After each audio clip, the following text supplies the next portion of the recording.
Kanchan Raj Muzaffarpur.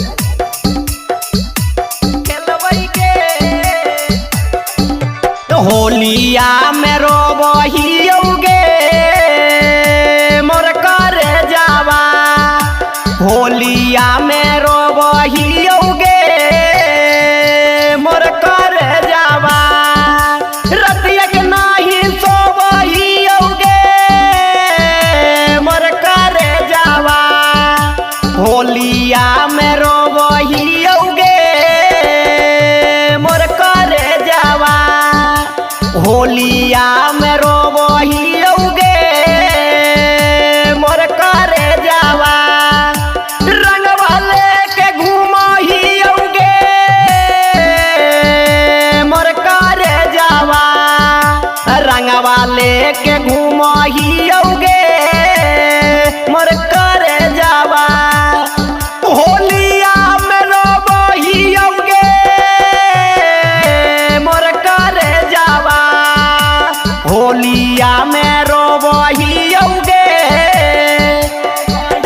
DJ Kanchan Raj Muzaffarpur.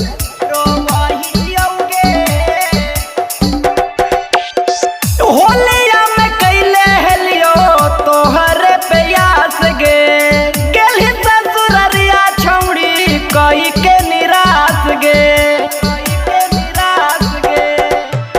होलिया में कैले हेलियो तोहर प्यास गे, गेली ससुररिया छौड़ी कई के निराश गे, रतियो नहीं सोबहियोगे मोर कर जावा, होलिया में रोबहियोगे मोर कर जावा, रतियो नहीं सोबहियोगे मोर कर जावा, होलिया में रोबहियोगे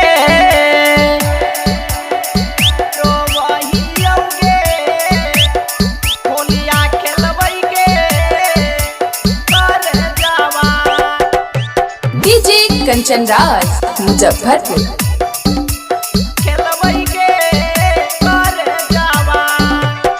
राइटर दीपक गोलू से काहे गेली हट गे, रविंदर व्यास से जाके गेली सट गे,